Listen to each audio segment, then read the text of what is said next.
ప్రతిఘటన టీవీకి స్వాగతం. క్షణక్షణం మీకోసం. తమిళనాడు రాష్ట్రంలోని రామనాథపురంలో పంబన్ బ్రిడ్జి ప్రారంభానికి సిద్ధమైంది.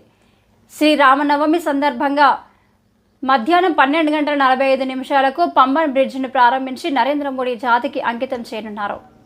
అనంతరం బహిరంగ సమావేశంలో పాల్గొని 8,300 కోట్ల రూపాయల విలువైన నేషనల్ హైవే ప్రాజెక్టులకు శంకుస్థాపన పూర్తయిన పనులను ప్రారంభించనున్నారు. అలాగే సభ ముగిసిన తర్వాత ప్రధాని రామేశ్వర ఆలయాన్ని సందర్శించి జ్యోతిర్లింగాల దగ్గర పూజలు చేయనున్నారు. ఇక ప్రధానమంత్రి నరేంద్ర మోడీ పర్యటన నేపథ్యంలో భారీ ఏర్పాట్లు చేశారు అధికారులు.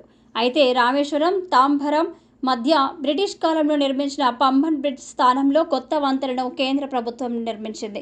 సుమారు 535 కోట్ల రూపాయల వ్యయంతో 2.5 కిలోమీటర్ల కంటే ఎక్కువ పొడవుతో ఈ బ్రిడ్జి నిర్మాణం చేపట్టారు. రైల్వే బ్రిడ్జి మధ్య భాగంలో వర్టికల్ లిఫ్ట్ ఏర్పాటు చేశారు. ఈ మార్గంలో ఓడలు పడవలు రాకపోకలు కొనసాగిస్తాయి. ఈ సమయంలో ఈ బ్రిడ్జి నిటారుగా పైకి లిఫ్ట్ అయ్యేలా నిర్మాణం చేశారు. వర్టికల్ లిఫ్ట్ మెకానిజం కారణంగా ప్రపంచవ్యాప్తంగా ఈ రైల్వే బ్రిడ్జి ప్రత్యేకంగా గుర్తింపు దక్కింది.